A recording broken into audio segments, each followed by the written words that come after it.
Welcome Ashtun. Please like, share and subscribe my channel.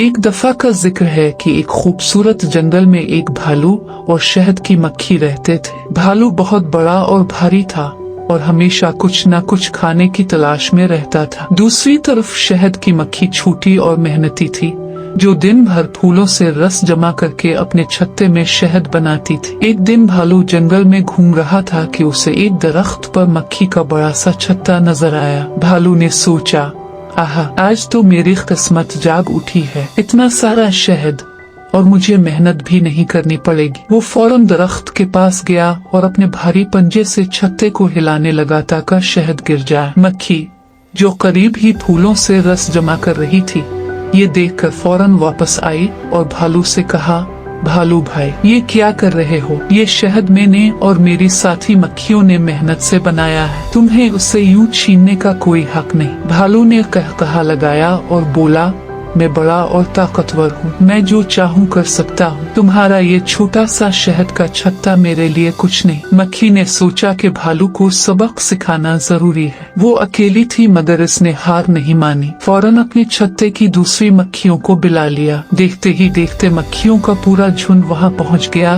और उन्होंने भालू को घेर लिया। फिर सब मक्खियाँ भालू को डंक मारने लगी। भालू को बहुत तकलीफ हुई। वो आदेर अलिफादेर भागने लगा मगर मक्खियों ने इसे छोड़ा नहीं। आखिरकार भालू चीखता हुआ बोला, अरे बस करो, मैं मुआफी मांगता हूँ, अब मैं कभी भी तुम्हारे शहद को हाथ नहीं लगाऊंगा। मक्खियों ने भालू को छोड़ दिया और वापस अपने छत्ते में चली गई। भालू ने सोचा कि मेहनत से हासिल की हुई चीज को चुराना कभी सही नहीं होता। इस दिन के बाद भालू ने तहिया कर लिया कि वो कभी किसी का हक नहीं छीनेगा और खुद मेहनत करेगा। यूं भालू ने एक अहम सबक सीखा और जंगल में अमन और सुकून से रहने लगा। सबक: किसी की मेहनत से हासिल की गई चीज को छीनना गलत है और हर काम में ईमानदारी से मेहनत करनी चाहिए।